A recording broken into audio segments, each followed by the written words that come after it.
वहीं आरजेडी नेता तेजस्वी यादव का बड़ा बयान। जी हां, आरजेडी नेता तेजस्वी यादव का बड़ा बयान, हमें बिहार बनाने का काम करना है। तेजस्वी यादव ने ये बात कही है कि हमें बिहार बनाने का काम करना है।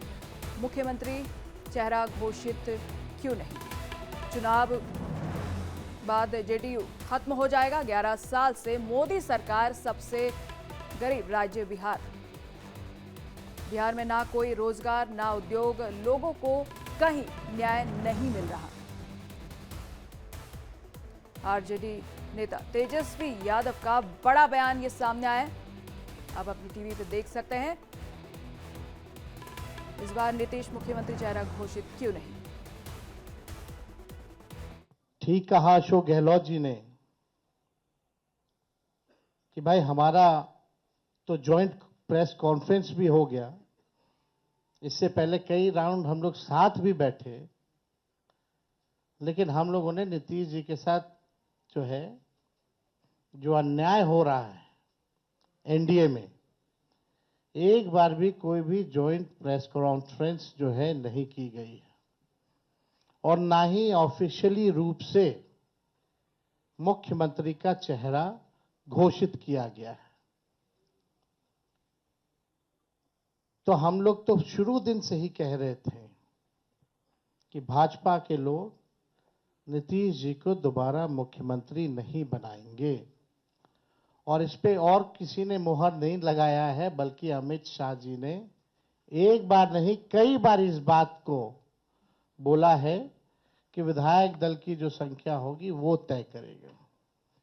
लेकिन अमित शाह जी से हम जानना चाहेंगे, इस बार आप ये बात कह रहे हैं, पिछले बार तो ये बात नहीं थी। यह लगातार 20 साल से एनडीए की सरकार है, हमेशा से मुख्यमंत्री का चेहरा आप लोगों ने घोषित किया।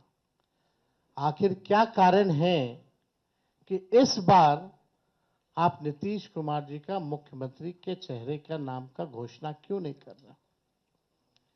अब ये सवाल बड़ा खड़ा होता है। तो हम लोग तो जो कहते थे वही हो रहा है।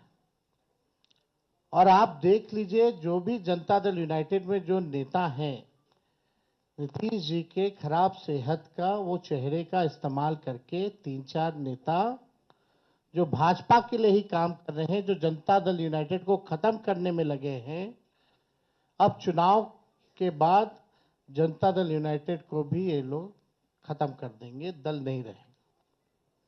यानी आप मान के चलिए कि नीतीश कुमार जी का ये आखिरी चुनाव है। ये स्पष्ट अमित शाह जी ने कर दिया है। चुनाव आयोग मतलब पूरा एकदम क्लियर, मतलब पार्शियल हो गए चुनाव करा रहा है, आपको क्या लगता है? नहीं, देखिए, अभी उस पर ज़्यादा टिप्पणी नहीं करेंगे। हम लोग कितना जनता हमारे साथ है और कोई कितना भी ताकत लगा ले, उससे कोई फर्क नहीं पड़ना है। हम लोग सरकार बनाने के लिए जा रहे हैं। आप लोग आश्वस्त हैं? एकदम आश्वस्त है। जीत रहे हैं आप लोग? एकदम एकदम एकदम। Thank you sir.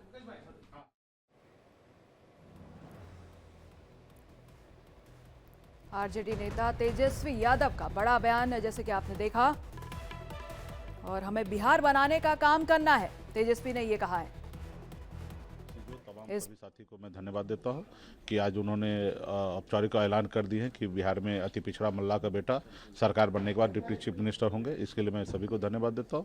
और आपने देखा कि पिछले 11 साल से मैं संघर्ष कर रहा हूं, लड़ाई लड़ रहा हूं। एक आंदोलन से बनी हुई पार्टी है और एक विचार को लेकर हम लोग चलने वाले लोग हैं, और उसको लेकर संघर्ष करते करते इस मुकाम तक आए।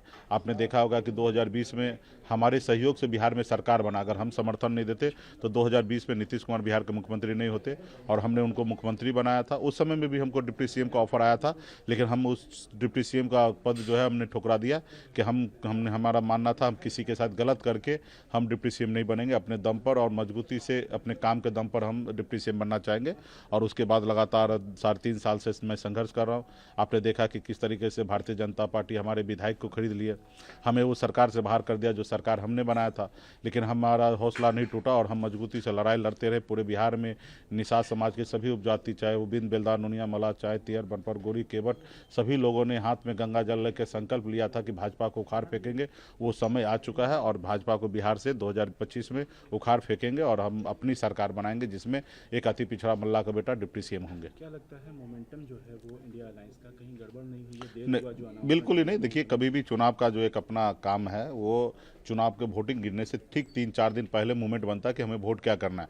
राज्य में जो वोटर है वो ऑलरेडी दो खेमे में है, एक इंडिया गठबंधन को जिताने के लिए और एक एनडीए को जिताने के लिए।